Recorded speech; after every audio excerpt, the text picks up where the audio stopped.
Welcome back to the Youngstown Penguin Football Podcast. I'm your host, Sal Guardo. With me, as always, former defensive lineman Kyle Searle, former quarterback Kurt Hess, and former director of football operations Dan Kopp. Well, it is another great day to be a Penguin as the Penguins roll Missouri State 44-28 this past weekend. Congrats to the Penguins. We will dive straight into that game, but first, as always, please follow us on Instagram. We are Y-Town Penguin Podcast. We are, of course, on YouTube Live as well.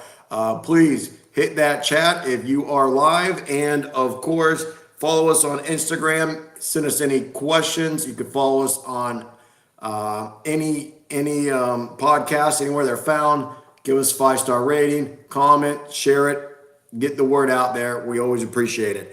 But just a quick recap as we are recording here on Halloween night. We want to just recap that Missouri State game and exactly how it went. Again, the Penguins rolled 44-28 with a phenomenal offensive production. The game started out with Missouri State striking first to be up 7-0. Penguins answered with a C.J. Charleston touchdown, making it 7-7. Then again, we drove down 72 yards to score, making it 14-7 in the first quarter. Second quarter, Missouri State comes back, ties it up 14-14. Youngstown State quickly answers on a 51-yard pass for a Bryce Oliver touchdown, and then another 20-yard Bryce Oliver touchdown, and then a field goal that were all unanswered to end the half with the Penguins up 31-14. Third quarter starts, Penguins strike again on a 75-yard drive that answered with a Rushton touchdown, making it 38-14. At this point, you're feeling pretty good, but Missouri State does not go quietly into the night. They score a touchdown, making it 21-38. Then another touchdown, making it 28-38. Going into the fourth quarter, starting to feel a little bit nervous, but Youngstown State controls the fourth quarter, burns the clock, kicks a couple field goals, and that would be enough to put them away 44-28, your Youngstown State Penguins. Quick recap. I'm switching it around this time. I'm not even going to start with my own recap. I'm going to flip it over to Dan on his thoughts of the game. Yeah, thanks, Sal. You touched on a lot of things. Obviously, the team looked good. It was interesting. A minute and 16 seconds into the game, we were down 7-0. It was kind of like kickoff return, 2 plays, touchdown. So, talk about handling some adversity. He turned it around. I mean, I think our wide receiver group, I don't know what you guys think, but I think they're as good as a group we've had in a long time. We got some freaks out there that catching the ball. Something, I kind of talked about a couple weeks ago. I was hoping we'd involve our tight ends a little more. And, we were throwing to them on Saturday, which I like to see that. Some of the keys of the game we talked about last week, one of mine was some turnovers. So we had 5 sacks and an interception. I know, Kyle, you'll touch on that, but it was good to get a turnover. The defense, I love the way Mitch is playing. And, Kurt, I'll look forward to hearing your thoughts on this. I think he's playing at a, first team All-Missouri Valley Conference level. I mean, he is just – that throw he made to Dre Rushton on the opposite sidelines, I don't know if you guys were early in the game. I don't know how he saw him, and it was a great throw across the field. You guys know how I feel about running the ball. I loved in the fourth quarter. It was 3rd and 7, and we ran Dre Rushton. He picked up the first down. I love just staying with running the ball. Kudos to the offensive staff. Coach Rothenbuehler, what he's done with the offense, we're scary good. Coach Barassa, Jelani, I think obviously I touched on what we all think about our wide receiver group. Obviously, he's doing a really good job with them. Coach Bujnok with the O-line. You're not throwing the ball like that, right, Kurt, and running the ball if the line's not playing well. And something interesting, the Godfather was on the sidelines, I think, for the whole first half. So maybe there was some mojo there, but I thought, it just continues to show how good our offense really is. So it was great to see all those points put up. Our defense made adjustments. We were heating that quarterback up.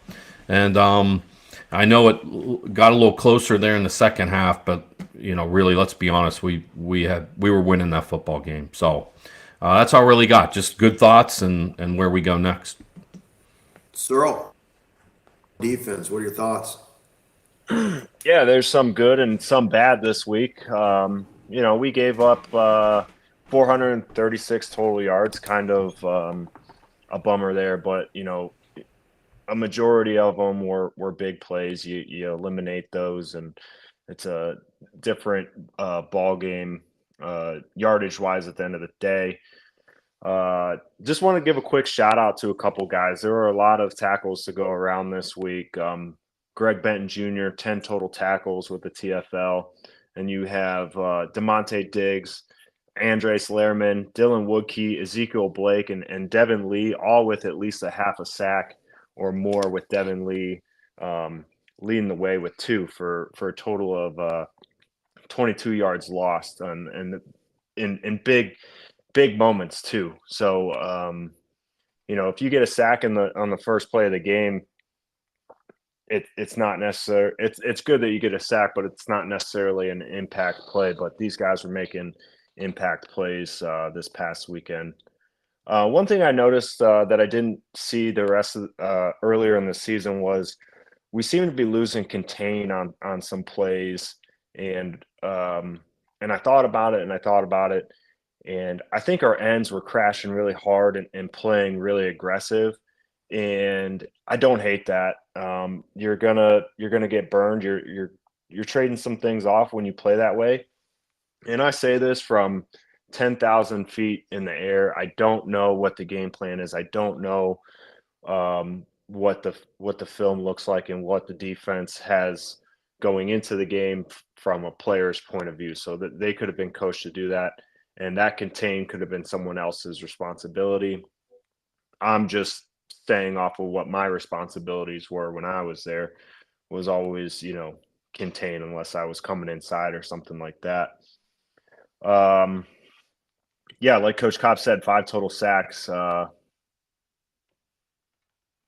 Won the turnover battle, and just was really good to play complementary football. We gave up some points, but I like the way they closed out the first half specifically. There was not a lot of time left on the clock, and they took it to Missouri State, 3 and out, gave our offense the ball back with it was something like 14 or 17 seconds or something like that. We threw one big chunk pass down there and we were able to kick a field goal right before half. So that right there is complementary football, is putting the other side of the team in a position for success. So was really good to see that this weekend.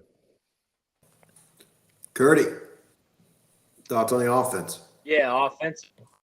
Yeah, obviously, like Coach Kopp was saying, Mitch is playing at a really high level. 26 of 33, 390 yards, 4 touchdowns, no sacks, and that's huge to me. Is if a team on offense and your quarterback throws it 33 times, and you don't get sacked once. 9, 10 different guys catching balls, so spreading it around a lot, and that's a Coach Kopp, you mentioned it's a really deep receiver group right now across the board in terms of including your running backs, tight ends, and any big receiver. And what I like to see over the course of the season is that it's a different big receiver stepping up every game for us. Sometimes it's Bryce Oliver, sometimes it's CJ Charleston, sometimes it's Tom Sack making big moves. Those guys are in a receiver room being led by our good friend Jelani Barasa, and they're that room, and you can tell just by performances that those guys are playing for the team. And I think that comes from the top down. So shout out to Coach Phillips on that one. Um, but overall, like Missouri State was playing us in a way that they were going to let us throw the ball. So you've seen it before a couple games ago. We can win running the ball. This is a game that we can win the ball. So being able to be multiple in that situation and be able to win in different ways bodes well for the playoffs when we're going to play against teams that we don't know as well. We don't know what they're going to give us. And as an offensive coordinator, being able adjust and call the plays that based on what the defense is giving us. Coming out of the offense this weekend. Yeah, I mean, like I told you guys last week, I was in Virginia, but when we were playing, I went back to the hotel to kind of watch the game, and I just got to share my point of view. I mean, you guys covered it all, so I'm not going to recap as in depth as you guys did. But from the hotel, when we were up 38-14, I was kind of like, I wanted that knockout punch, just one more touchdown, and I can go out to the pumpkin patch with the family, right? And we didn't have that knockout punch, and then Missouri State started to score those touchdowns in the third quarter, and I was thinking, oh shit, we've all seen this story before.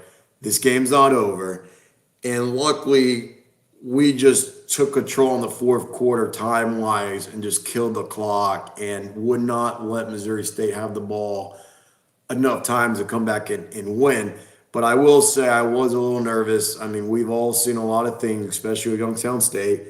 When it went from 38-14 to 38-28 with a whole nother quarter left to play, I was in panic mode, but luckily we ran the clock down and were able to close it out.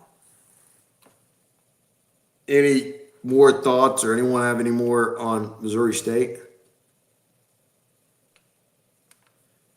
No, sir. I mean, that game was pretty to the point.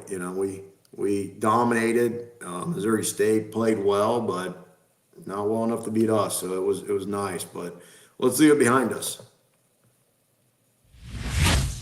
Transitioning, before we do, just needed to apologize for last week. Even though there are popular beliefs that the video did not upload because I pronounced Ice Castle incorrectly, those rumors are not true. I just have a strong accent at some times. I did say Ice Castle, but neither here nor there. We had some technical difficulties why it was not uploaded. However, if Kurt, tell me if I'm wrong, on our Instagram page, White Town Penguin Podcast, Kurt had linked the YouTube live video, right? So it is on YouTube live. So we apologize, but we had some technical difficulties. That's why it was not posted. This one will be posted, and it had nothing to do with the way I sometimes pronounce the word ice, apparently.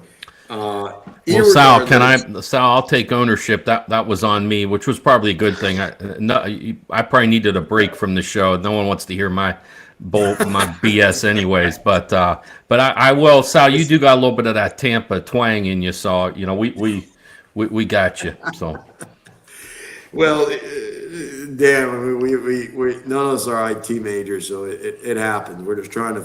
It's our first season. We're trying to figure it out. Curdy, IG, I don't know if you have anything to share. Penguins in the NFL. How's everyone doing? Yeah, a couple of things to share. Just for the Indianapolis Colts, they played in a really tight game this weekend against the New Orleans. Went into Indy, and I believe they came out with the win, but a massive touchdown. I think 2 scores. Ogletree kind of did a scramble drill, got to the corner of the end zone, and hit a 33 catch for Gardner Minshew. So huge touchdown from a tight end position in the Indianapolis Colts game, as well as it seems like just a solid roll. They've had a huge win this weekend against Patrick Mahomes, who, oh my gosh, Patrick Mahomes had a. No wonder they lost. It's not because he sucked and threw 2 interceptions and had a fumble. It's because he was sick. But the Broncos really took it to the Chiefs this week. Tay Williams is their clear number 1. Jaleel is the clear number 2. Carries for 30 yards. But just to have a role on the field against Patrick Mahomes, beating them 24-9 was huge this week. So definitely a good bright spot for the Broncos moving forward. We can do a quick IG question if you guys are okay with real that. Quick, to the game, let's make sure the Chiefs secondary, I'm sure, played well and had nothing to do with their loss. Hats off to another Penguin there. I'm not touching that one only because the Patrick Mahomes every media outlet is incredible and not always deserved, but we're not going to get into that. No, the only thing that I posed to Instagram this week was just thinking about our record being 3 with where we're at. You know, in the preseason, and I'm sure we'll talk about it again in the offseason, but if we're 5-3 right now in the Missouri Valley and we have a loss to Ohio State and 2 road losses by a combined 6 points, what's our record look like if we're playing a MAC schedule? I don't know. I'll pose a quick question to you guys. Followers engage with. Definitely a topic that we can dive into more in the off season. But are we in the MAC right now? I think it. Go ahead. I think it depends on which MAC schools that the schedule fell with. I mean, there's some. If we get the middle to bottom tier MAC schools, I think we're, 7-1. I think if we're playing some of the top tier MAC schools, we're probably sitting 6-2, maybe 5-3, same record. I think that our roster is definitely MAC caliber. So I'm just going to leave it at that. It's funny you say that because my wife and I were just watching the MAC game, waiting for 8:30 for us to record. We're watching the Central Michigan game, and I made a comment. I was like, these guys our players are as good or better than these guys. We would beat both these teams as I was watching it. And I remember thinking to myself, I was like, besides maybe Toledo, Ohio, and Miami's pretty decent this year. Besides those 3, I think those are the only 3 that are as good or better than us.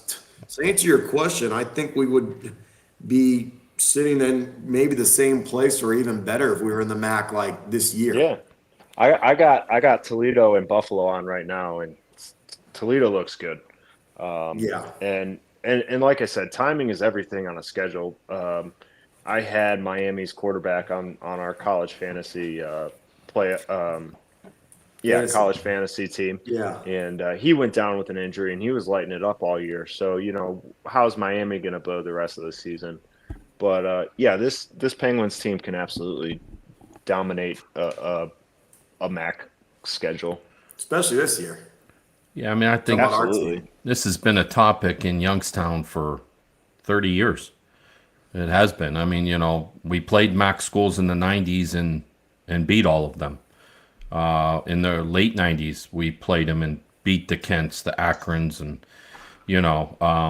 there's no doubt we could compete in that conference because we're competing in a conference right now that, there's a couple of teams there that have proven that they would probably go win the MAC. They'd win other conferences. So the competition is what it is. I think our facilities are similar to theirs. It's all that stuff, the regional kind of matchups, all that. But, it's just been something that's been talked about for so long. I think it's a great question. We're a good football team this year. We can play any of those teams. Toledo has been good for 30 years as well. I mean, Nick Saban coached there in 1990 and won the MAC as a young head coach. So that conference is a great conference, but we don't have to take a back seat to anyone. So I think it's a great question, and we compete just fine there. It's a great conference, Dan. I mean, I think it always has been, Sal. There's been teams there, Toledo. I mean, there's teams that, listen, I mean, I will defend us first and foremost, and rightfully so, but there was a time when the MAC conference wasn't good at all. I mean, they were a conference that stopped playing Youngstown State because we would just go wax them. I mean, we would go down to Ohio. When I was a student at YSU, they went down to OU in Athens and drubbed them. Not a close game. It was a beatdown. We beat Akron, we beat Kent, If you lined up top to bottom, Missouri Valley versus the MAC, 1 versus 1, so like the Jacks versus Toledo, Jackrabbits versus Toledo, all the way down to, I don't know, Indiana State playing their worst guy, who would win that conference challenge, I guess you would call it? Well, I mean, I'll let you guys jump in on that too, but I think you have a good point. From top to bottom, now let's be honest, Western Illinois and Indiana State right now, they're probably not going to beat any MAC school. I mean, I've watched Akron play a couple times. Their head coach, Joe Moorhead's a good coach. They would beat our teams. Now, can South Dakota State, North Dakota State, Northern Iowa, Youngstown State, can we beat Toledo in a game? Sure. Yeah. Can absolutely. Toledo, can I'm Toledo, with you. can Toledo beat up Northern Iowa? Yes, they sure can. I mean, I mean, think our Southern top Hill tiers will already their beat top tiers. you know, Southern Hill beat Northern Yeah, Illinois this year. yeah. you're right. So I mean, there it Yeah. is, and I mean, we just absolutely stomped the Yeah. Salukis. Yeah, I think Yeah. there's more parity than people probably think. But remember those years when Northern Iowa was loaded? Northern Yeah. Iowa a couple of years ago. Quarterback. I mean, yeah, they had that quarterback. Don't kid yourself. Yeah. Northern Illinois had some teams that were really good. But again, our Horrible. conference, the Missouri Valley Conference, didn't take a back seat to anyone. I don't give a shit who it is. You know, I mean, but good question. Sorry, I rambled. Yeah, that was good, Curdy. Yeah, we'll No, have to talk more about that. I guess in the last offseason. part I'd say, if we're just giving some fan love here, is our boy Met hit us with the data analytics that I sent to the group text, and I it love was that. really kind of football performance standings and taking into account a lot of different metrics that kind of provide you with a number of where your program lives amongst others. And then I know we talk about Moss all the time. DJ, he and I had a quick conversation just about this topic, and his first thought was, is South Dakota State going to roll through the MAC? Yes. But probably would the same way that they do here, and you know, those top level MAC teams, give them a run just like the Bison have, you know. But another point we talk about here is Moss is like, think about the community support that we're missing out on by not playing local teams. And we have complained No a doubt. number of times about capacity or getting close to capacity, the empty seats. If we're playing Akron, if we're playing Kent, if we're playing Bowling Green and Toledo, and you know, the Michigan schools that really aren't that far away, does our community get behind the team a little bit more instead of being like, oh, look, the Penguins are going out to Iowa this weekend. Like, we'll see them on Sunday and see how they did. He's absolutely right. 1000%. Yeah, but here's 1000%. the for sure. Here's the problem. Here's the problem with the MAC versus the Missouri Valley is if you, and I totally get that, you know, a majority of the teams are all within driving distance. A majority of the team's fans can drive to the ice castle and watch their team play. So you get the added attendance from away fans, but you're going to give up your championship possibility by jumping to that FBS. And this is where I think that the FCS is so cool is I feel like there's more recruits out there that are realizing that if they're not going to go to one of the contenders in a Power 5 school, I feel like they would much rather lean towards an FCS program versus the MAC in hopes of competing for a championship. How many times do you see a Big Ten guy or an ACC guy on an FCS roster? They're not going to, you know, and they jump to other Power 5 schools too, but you see a lot of big time recruits leaving the FBS from a school that has no chance to win a championship and going to a really good FCS school in hopes to get into the playoffs and see what that team can do. And I that's what I love about being an FCS team and being in arguably the best FCS conference. Yeah, Cyril, quick story, if I can chime in. Go ahead. I played in an all-star game when I finished in South Carolina, and I played with a guy named Brian Witzman. He played tackle in the league for a couple years. He was a big dude out of South Dakota State, and we sat there at the team dinner, right? Everybody sitting together, Missouri Valley guys sitting kind of together, and he told me straight up, he's like, South Dakota State, North Dakota State gets great recruits, and I don't know if I've shared this on, like, either you go to Oregon or you go to Wisconsin, and now maybe that includes Washington. Other than that, you stay home because you want your family to see you. You can be a best, 4 or 5 star, But unless you're going to Wisconsin when they were rolling, going to the Big Ten title game every year, you're going to Oregon. Other than that, like, you're going to play FCS football. So I felt like that's a story that a personal one that exactly proves Searle, which is those guys want to play championship football. And if they can do it close to home, other than Oregon and Wisconsin, like, you're not going to Minnesota. You're not going to Iowa. You're not going to Northwestern. You'd rather just stay at home and play championship football. And those guys make those decisions. I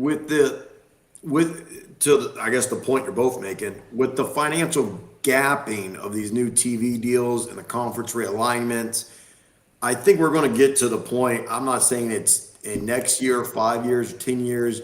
I think eventually we're all going to get to the point that the MACs and the Sun Belts and these other conferences, that the gap between them and the Big Ten and the SEC are going to be so out of line. And like you said, they're playing for nothing already. I mean, I think it gets to the point that the MAC and the FCS somehow, I think we're all going to be playing for the same trophy one day. To that point, I think eventually playing for nothing is going to cost them financially, and they're going to have to be on our level, and sometime we're going to migrate. I don't know how else to describe it. Yeah. Well, you're right, Sal. I mean, that's one of the things. I'll be real quick on this. First of all, thanks to Metz and Mossman for, Michael, that research that you sent us, Kurt, will be something we could dive into down the road. That was really good stuff. So thanks to Metz. But I think there's three things that really kind of answer some of this. Recruiting's huge. The Dakota schools don't have Miami of Ohio, Kent, OU, Akron. I'm putting Cincinnati in there just in Ohio, Bowling Green. The list goes on. We're a FCS football team recruiting in a MAC conference, basically. They don't have those. That's a huge recruiting advantage. Two, the budget. This has been put in the Vindicator, online, everything. The money's the money. The average MAC athletic budget is twice the size of ours. That's just a fact. So everyone talks, we're getting in the MAC. We don't have the money to do that. That's a fact. And I think Kyle alluded to it. We're talking right now. We're 5-3. We're a good football team. We're trying to get to the playoffs. If we were in the MAC, would we be talking about going to the GMA? I don't know what bowl it is anymore up in Detroit, or Papa John's Backyard Bowl. Yeah, or are we going to the Bahamas Bowl? How the hell are we going to afford to send a football team to the Bahamas? I mean, so it's a great question. It could go on, but we'll compete with anyone. And of course, the Dakota schools and Northern Iowa and Illinois State, shit, they could compete in that conference too. So yeah. All right. You good, Curdy? Mm-hmm. Yeah, I'm All good. right. Let's transition. Recapping the Missouri Valley Football Conference, how we did last week. Just recapping how we are in our scores overall on a week-to-week basis. I have 1 point. Dan has 1 point. Cyril has 1 point. And congratulations to Kurt. He, I believe, cleared house. I think he went undefeated on his picks last week. You now have a 4th point. Curdy, congratulations. And quarterbacks always win, man. Quarterbacks always get the glory. Yeah. Ask Cyril about that last night. Tell him, no, we're not talking about that heartbreak.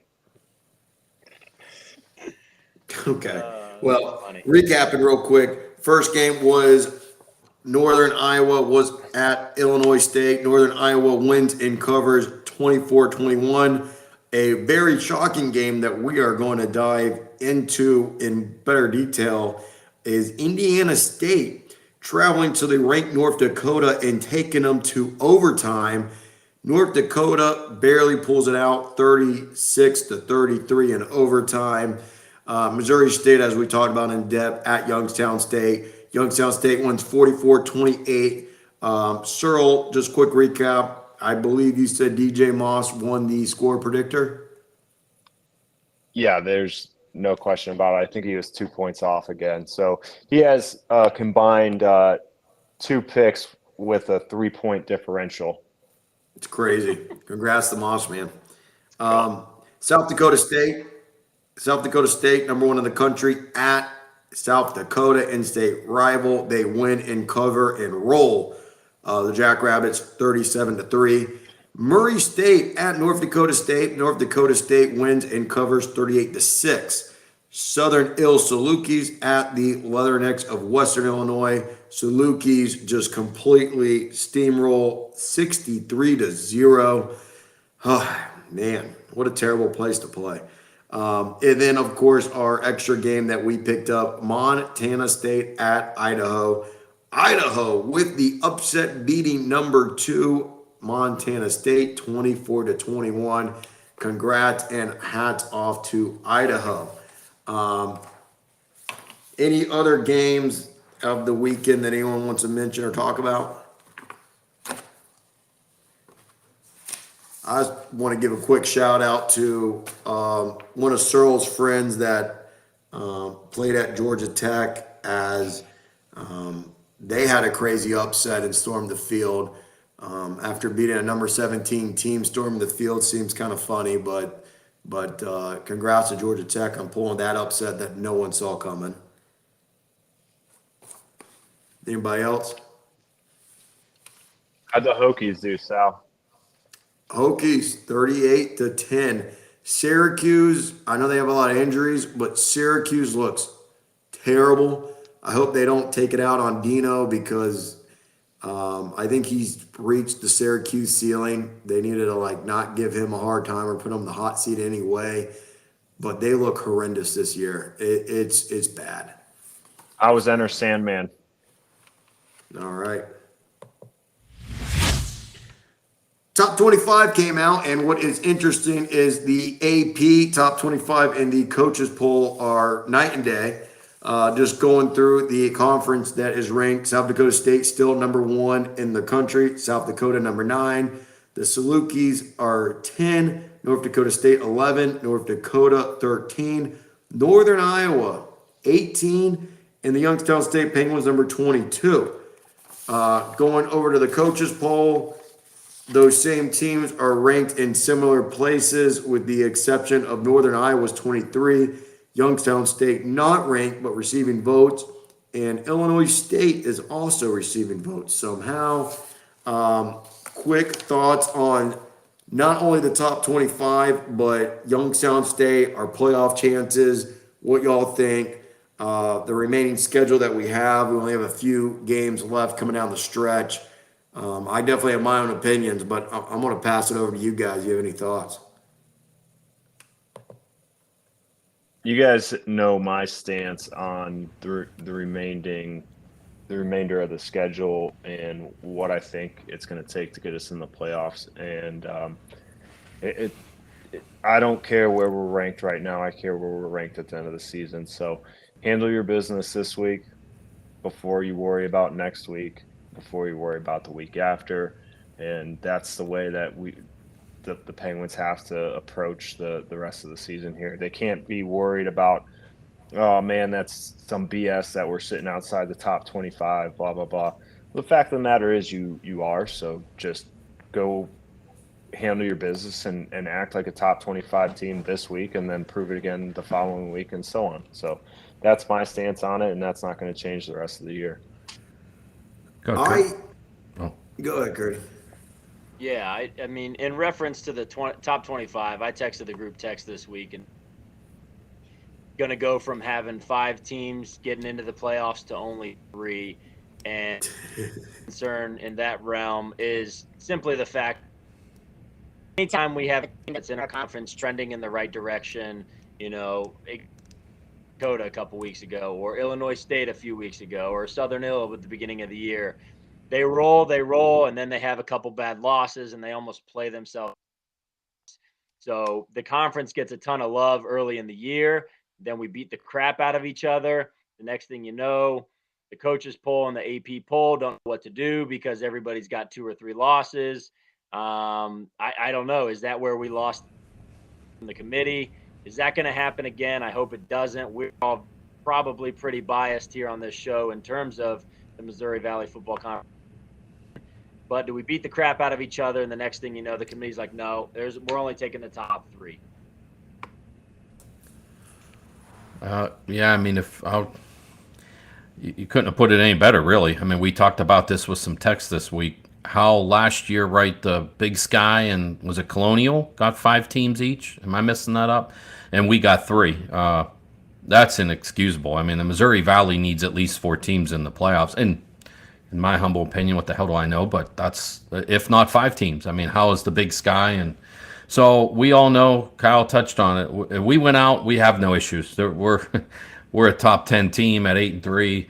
If we stumble somewhere, are we the 4th best team in the league? I know I'll be rooting for teams like Southern Illinois against South Dakota this weekend. I'll be rooting for some teams down the stretch to beat some of those teams that are ahead of us that we haven't played, or teams that are ahead of us that beat us. I mean, you go crazy looking at all this, but it is what it is. We're 8-3 and we have no worries, or if we're 7-4, where does that leave us? And I can't imagine how 2 years in a row if we don't get 4 or 5 teams in the playoffs. But I like Kyle's attitude. Just go win football games 1 week at a time, and then go from there. One thing, I was looking at a couple articles, I like to see the playoff predictors because it's just interesting to look at. And again, and they mean nothing now, but all of them had us as a bubble team, first 4 out. And we do this podcast every week, and we don't really think of it. And like Cheryl says, we go 1-0. We talk about the one team rather than the scope of the whole season. But one quick blurb on us on one of the articles put something really in perspective that I didn't think about. You guys realize, I mean, it's a duh once I say it, but you guys realize we are undefeated at home and have not won a game on the road. However, if you look at our remaining schedule, we play a bunch of slacks on the road and have the biggest game of the year at home. So can someone challenge us at home? Can we win on the road?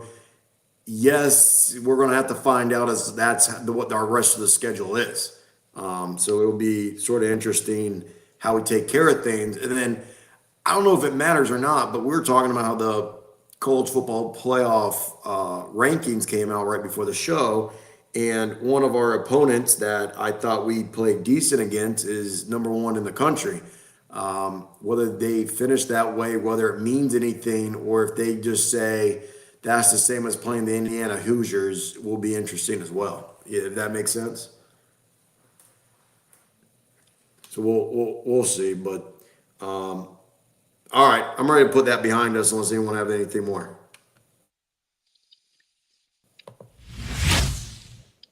All right, we are getting ready for game week. Youngstown State is at Indiana State, 1 p.m. ESPN Plus.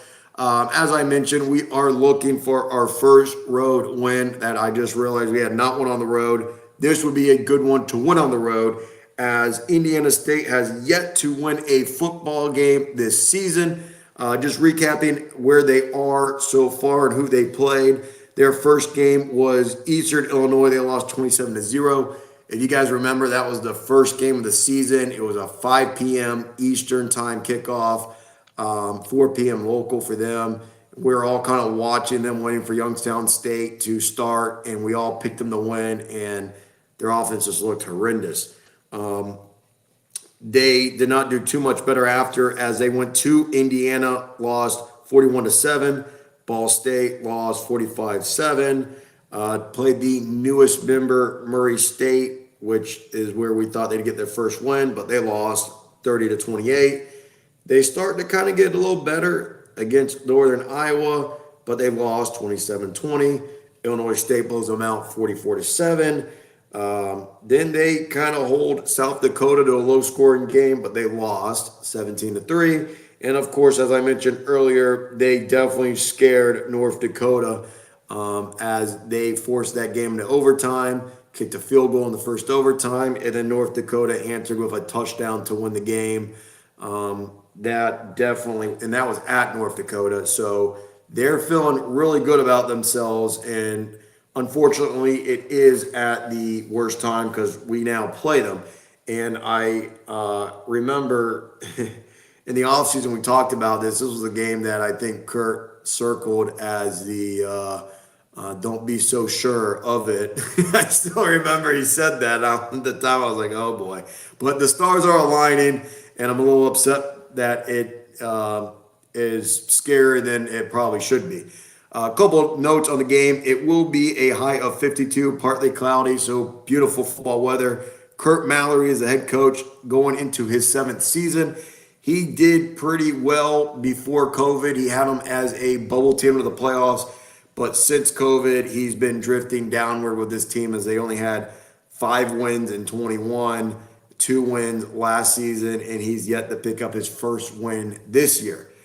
Their defensive coordinator has been with Kurt Mallory since the beginning when he took the job in 2017.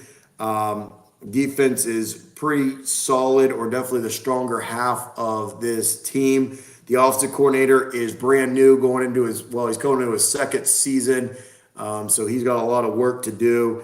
And we're going to get into the scouting reports, but for those of you who are regular listeners, the last 2 or 3 weeks, it gets to Searle and he says, well, you guys have taken my scouting report. Thanks, Dan. Thanks, Sal. So I said, you know what, Searle, we're starting with you, brother. We're going to let you give the scouting report, and Dan and I are going to go last this time.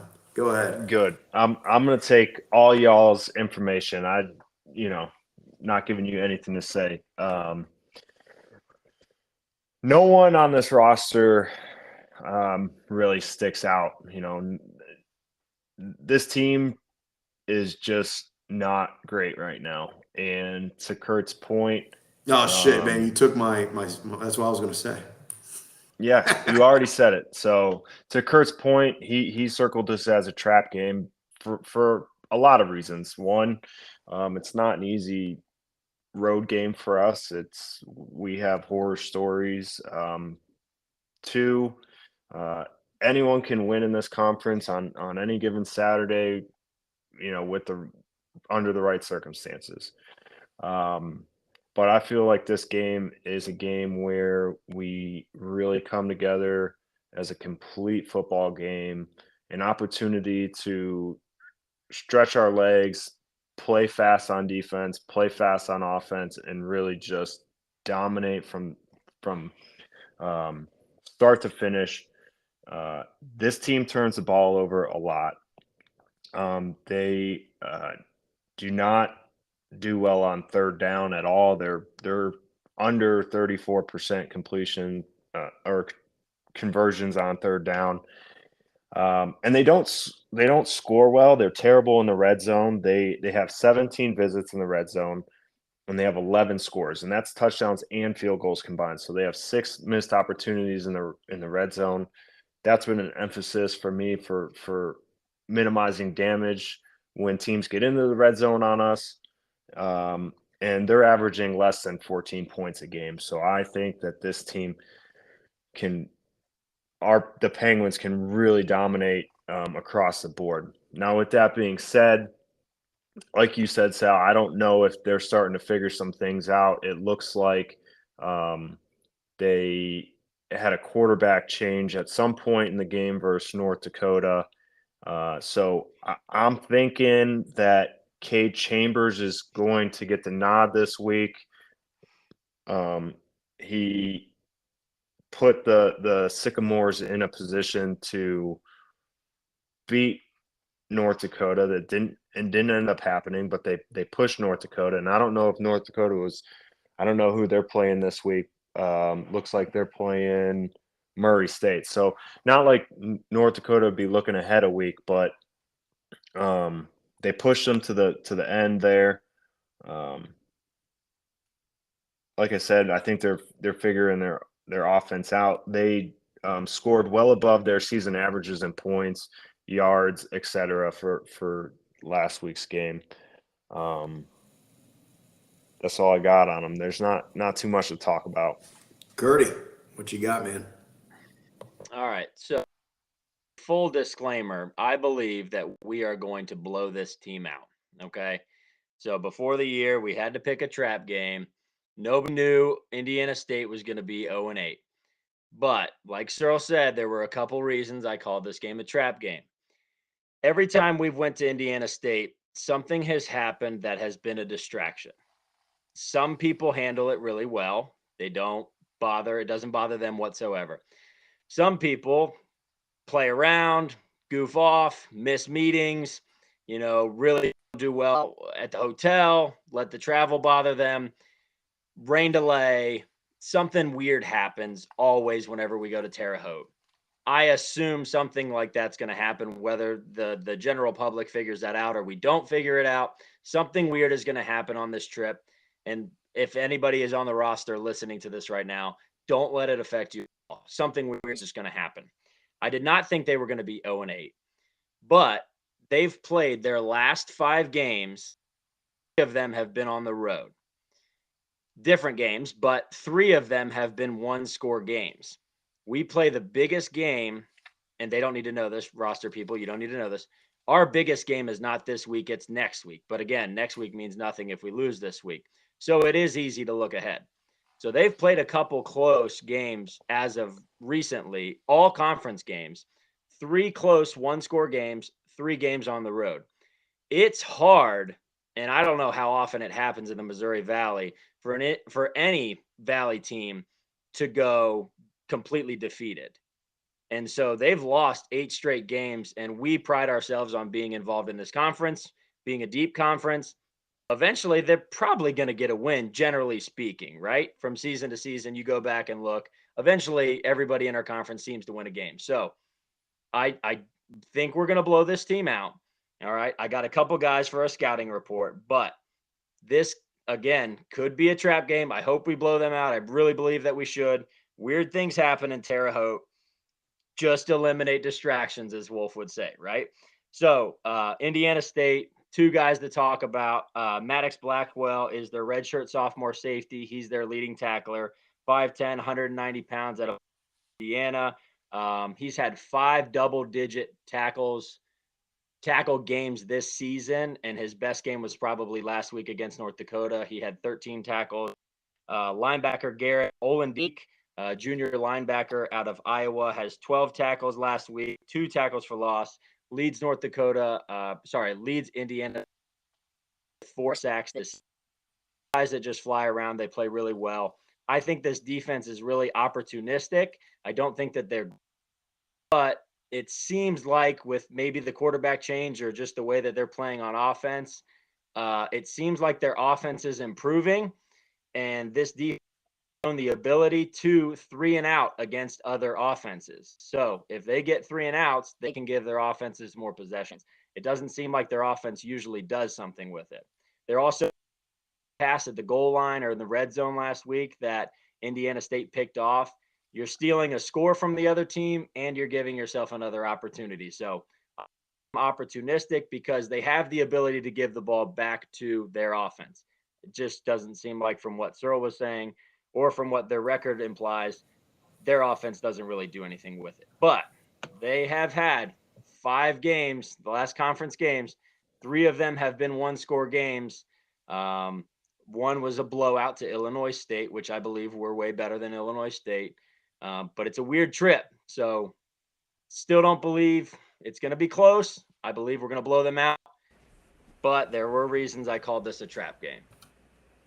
And I think a lot of the fans know this, but I just want to make sure, just to put it out there.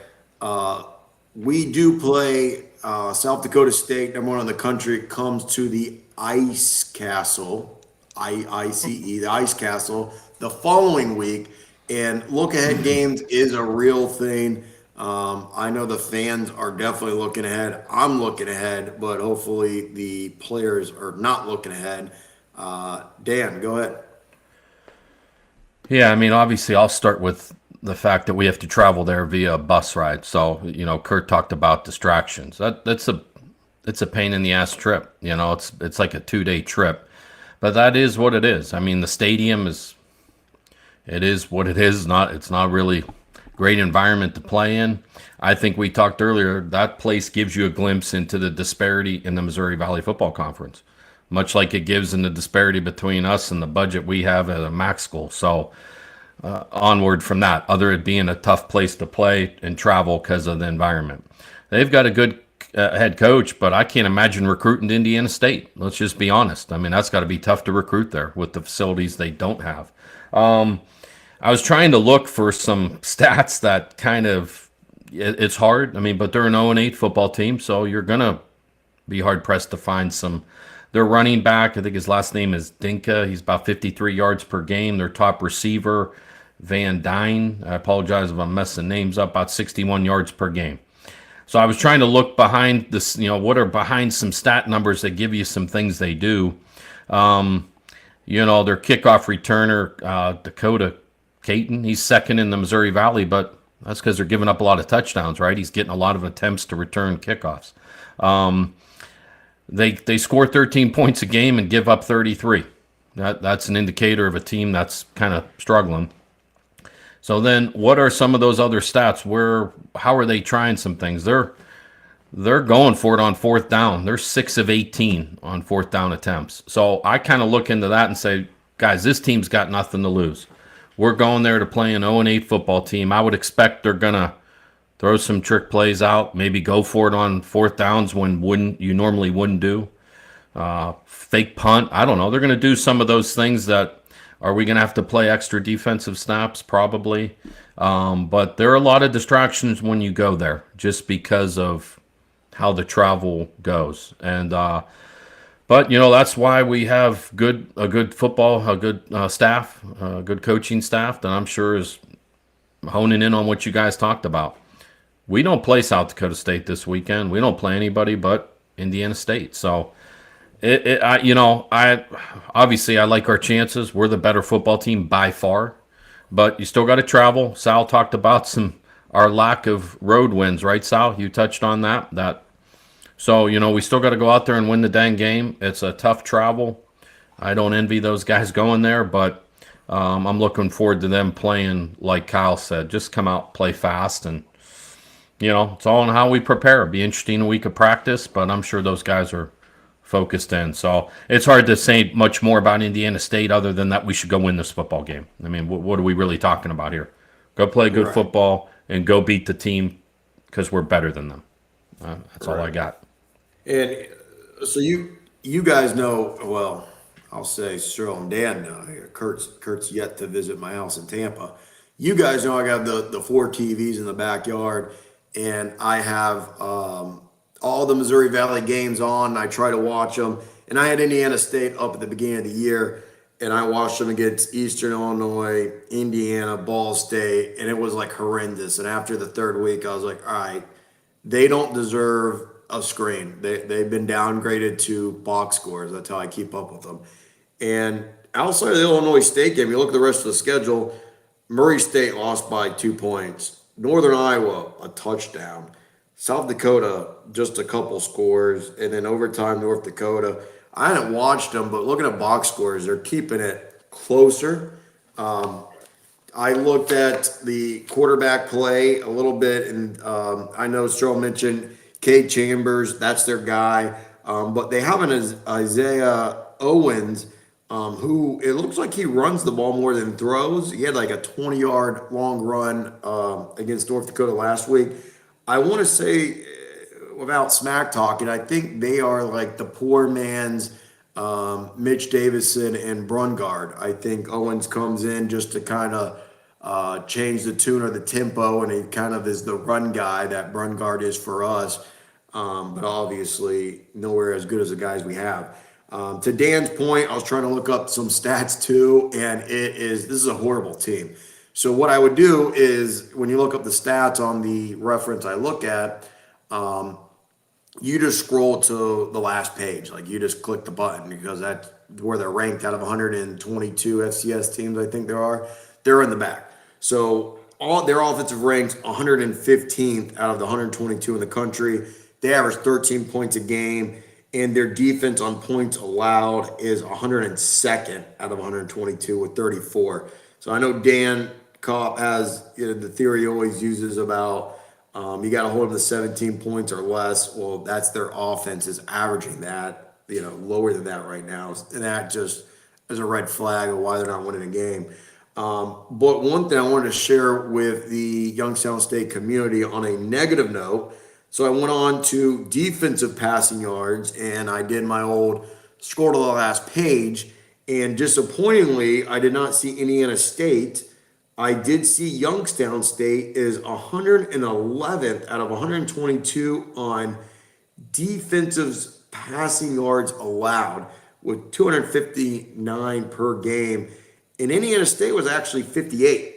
I don't know, it's because everyone's running the ball and having success, so they don't need to throw it. But just an interesting token to look at. And I know the secondary has been questioned or called out by our audience before, but that's an interesting stat. And then one more interesting stat, and it's Searle's pet peeve that really grinds his gears is penalties. You're right. So they rank 38th in the country in fewest penalties. Youngstown State, I was like, oh, I gotta know where we are because I mean, Searle's gotta want to know. Well, we're 89th, which is bad, but it's not gonna make Searle feel better or any of you guys feel better. But ranked 107th with the most penalties in the conference. You know who it is? Guess around the room? South Dakota State. South Dakota State, 107. Isn't that crazy? Anyway, I just had to share that stat. But yeah, not a lot of positive stats for this team. All I could give them was 38th in the country for fewest penalties. I guess my hat's off to them. And then 58th on passing yards. It's not the best, but it's much better than where we are. That I will tip my cat up to them. But everything else, they're outside the top 100 on anything that's positive stat wise. I'm with you, Dan. I struggle to find some stats, but that's it on the scouting report. Going to keys of the game and score predictions. I'm going to kick this one off. Y'all don't mind. Before I give my score prediction, I again, watching the Missouri State game, as I said earlier in the show, I was waiting on that knockout punch. When are we going to just kill their hopes and make sure they know they have no chance of winning? And the reason I said that was just looking at that North Dakota game. North Dakota was up 21-10 at this point, and they could have had a knockout punch. And instead, they ended up really letting Indiana State hang around, come back, and before you know it, it was 30-27, North Dakota up, but they left less than a minute left, and that's all Indiana State needed to get into field goal range and send this game to overtime. They just let them hang around. They didn't do the knockout punch. So my key to the game is offense, keep your foot down on the gas and run up the score. Do not let off. Yes, the defense will shut them down. Yes, their offense is horrendous. But any given Saturday, crazier stuffs have happened. Don't even let them in the game. Just kill their hopes in the first half and knockout punch in the third quarter, and let's get the backups in. I have a score of 42-10. Youngstown State winning 42-10. And before I send it over to Kurt, I just want to make a note. I think outside of Ohio State, we've all picked the Penguins to win every single game. I think Kurt's probably going to knock that notion and pick Indiana State. So let's hear what his picks are. Go ahead, Kurtie. Aside from the fact that I've already said that I blow them out, I have to admit that I have a lot of respect for Indiana State because the Larry Bird, shout out Jim Kinnick, his favorite all-time Boston Celtic. I believe we're 7. Illinois State won 44-7, and I believe we're the key to the game for us. I've already mentioned is eliminate distractions. That includes the hotel stay. That includes meetings. That includes the game. We talked about Missouri State and hate to bring it back up again, but they played a backup quarterback who ran the ball all over us in 2011 and at the time. And I forget the guy's name, Trevor something. I think we looked it up last week. We were that game. That game was at home. Eliminate distractions. If they run a different coverage, if they do something different, if they play 2 quarterbacks on your keys, focus on your responsibilities. DYJ, just do your job, eliminate distractions, and we should win 45-7.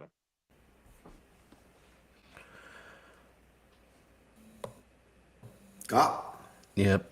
I think one of the things, again, I remember back, something Coach Trussell or Coach Haycock, even Coach Wolf would talk about was that road focus. Kind of all those distractions Kurt mentioned, we've all mentioned about going there. You got to just put that aside. The old fact, it's a business trip. Play like we're capable of.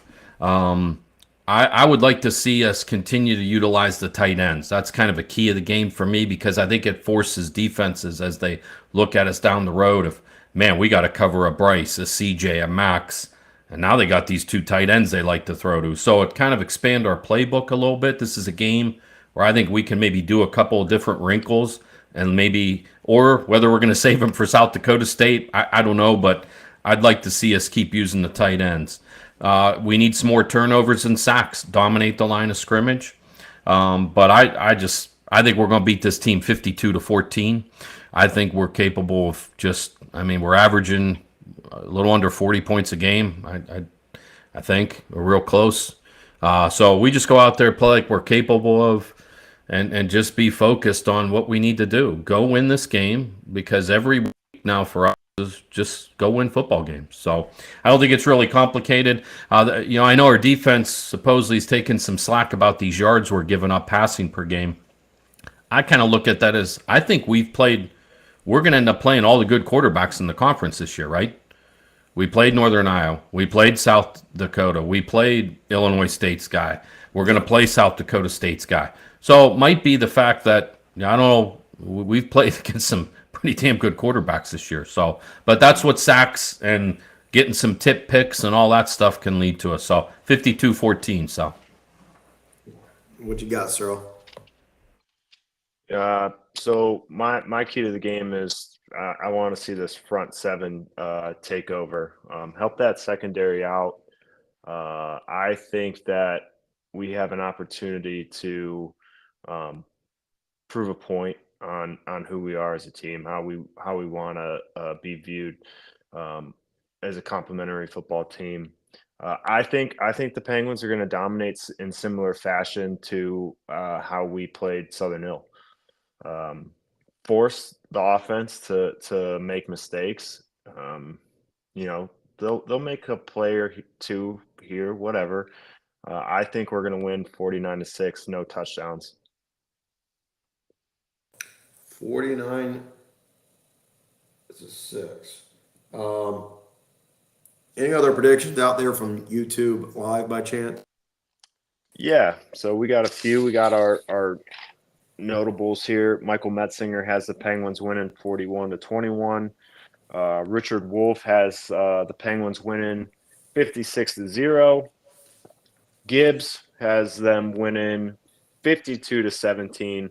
And this is what scares me about my prediction, just because Demo's been absolutely lights out with his picks. He has the Penguins winning, but only with a score of 44-31. He has the Sycamore scoring some points. That is scary. Interesting take. You can record that. We're just like Kurt's one in this group. DJ Moss is definitely leading that group. So yeah, definitely make sure you jot those down so we can see if Moss does it again for a third time.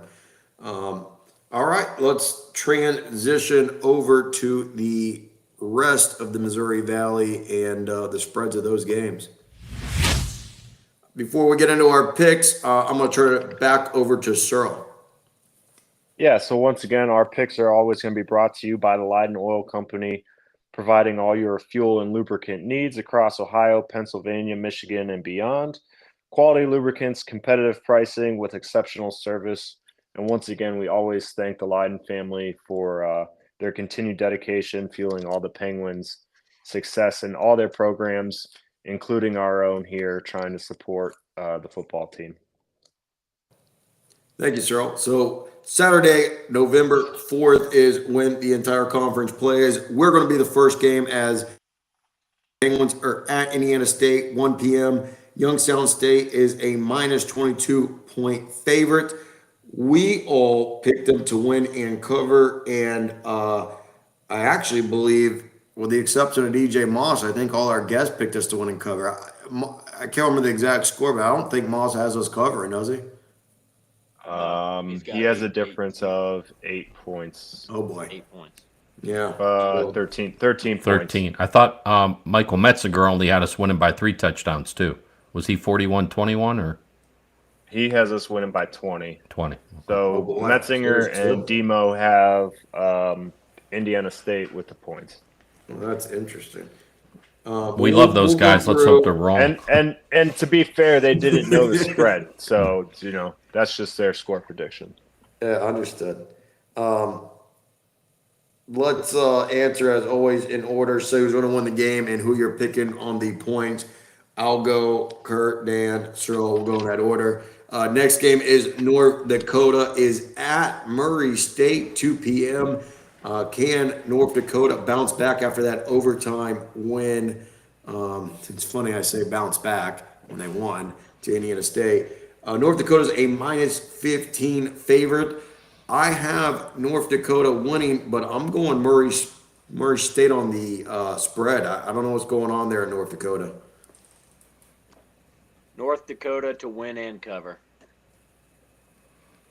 I like that as well. North Dakota win and cover. I'll follow Curdy on this one. North Dakota to win and cover. South Dakota is at the Southern Illinois Salukis, 2 p.m. Which is actually a big game. I think, Dan, you touched on it a little bit, that we probably need the Salukis to win. Salukis are a minus 4-point favorite. I have them winning and covering. I think the Salukis are going to win big. I think they're going to steamroll. Yeah, I think home field advantage is going to be huge here. Win and cover. Salute. Yeah, I'm definitely pulling for the Salukis. I'm hoping that a dome team goes out there and just isn't kind of used to that. So Southern Illinois to squeak one out. Maybe they win by a field goal. I don't care as long as they win. I got the Yotes winning. Winning, money line. Western Illinois is at UNI, the Unidome of Northern Iowa, 2 p.m. Northern Iowa is favored 26.5 points. I've never seen anything more horrendous than Western Illinois football of the 2023 season. Northern Iowa is going to win and cover without breaking a sweat. Same. Northern Iowa win and cover. Panthers. Yeah, that was a tough one. 26.5 seems like that. I think that's insulting to Northern Iowa. Illinois State is at Missouri State, 3 p.m. Illinois State is only a minus 2 favorite. I'm taking them to win and cover. I think Illinois State's a really good team. Give me the Missouri State Bears. They found something late last week against us. Yeah. Wait. Say it again, Curdy. All right, my you got? bad. I thought Missouri State was mine. I got money line on Missouri State. All right. Yeah, this is a tough one. I'm just rooting for Illinois State because we need, them winning helps. But it'll be, that line says it all. But, man, I got Illinois State winning and covering. Scary game, though. Redbirds to cover. To your point, Dan, I think you're right. The Illinois State in the coaches poll has votes. If we can get them ranked, the fact that we beat them, that'll definitely help the resume since the top 25 is now in consideration. Big rivalry game, probably the biggest rivalry game in the entire conference, is North Dakota State is at South Dakota State, 3 p.m. What do they call it? The mile marker. The Dakota marker game. There it is, the Dakota marker game. I know College Game Day was there just a couple years ago. I think it was actually last time it was at South Dakota State. College Game Day was there. Is the dynasty at Fargo over? Is it transitioning over to Brookings, South Dakota State? I think that's why this game is so huge, because it speaks more than just this season. Is it a transition of the powers to be? The Jackrabbits are well respected, a minus 16.5 favorite. I think the Jackrabbits will win, but I'm going to take the Bison on the points. On a close game like that, it's going to be a very close game. There's no way that the Jackrabbits win by 3 scores. I'm going Bison in the points. Sal, I'm going to agree with you, but I really want to pick the Bison here because this will set the loss that they've had this season, and that coach is going to be hooting and hollering in that locker room all week long. This win will feel so good, you'll forget every loss that we've had, and you can reclaim your spot. So I take South Dakota State to win. I think it'll be close, but it will not shock me if the Bison win this one. Yeah, I mean, this has, I don't know the spread record, but this has got to be the biggest point spread in this game in a long time. Yeah. I mean, if the experts are calling for a blowout, basically, I just think South Dakota State is just a different football team this year. I think they can beat North Dakota State by 3 touchdowns. I do. So I'm going to take the Jackrabbits at home. But, of course, it wouldn't surprise me if North Dakota State goes in there and beats them by 10 points. But it's going to be crazy in that atmosphere. So Rivalry games, anything can happen, especially when it's the rematch from the national championship game. You know what? I had SDSU with the win and an NDSU cover, but I think South Dakota State's going to put a stamp and prove that last year's national championship win wasn't a fluke, and SDSU wins and covers. Wins and covers? Wins and covers. And what I think all 4 of us are hopeful for is that it's just a downright rock fight of just beating up, pouring emotion into it, and just the Jackrabbits just be emotionally exhausted as they come to Youngstown the following week. That would be great. That'd be great. I hope it's a bloodbath. I hope they just beat the hell out of each other so they come here. But I like South Dakota State in the points, but yeah. Yeah, you almost don't want the Bison to win. You don't want to really piss off those Jackrabbits coming into Youngstown. Right? That's a good point. A couple big FCS games that are really for seeds and or playoff positions that we should probably talk about. First is in the Big Sky. Sacramento State, who's number 7 in the country, is at Montana, who's number 4 in the country. That game's at 8 p.m. Montana is a minus 2.5 favorite. Again, that probably will secure Montana a seed or Sacramento State a seed, which means a bye in a home game.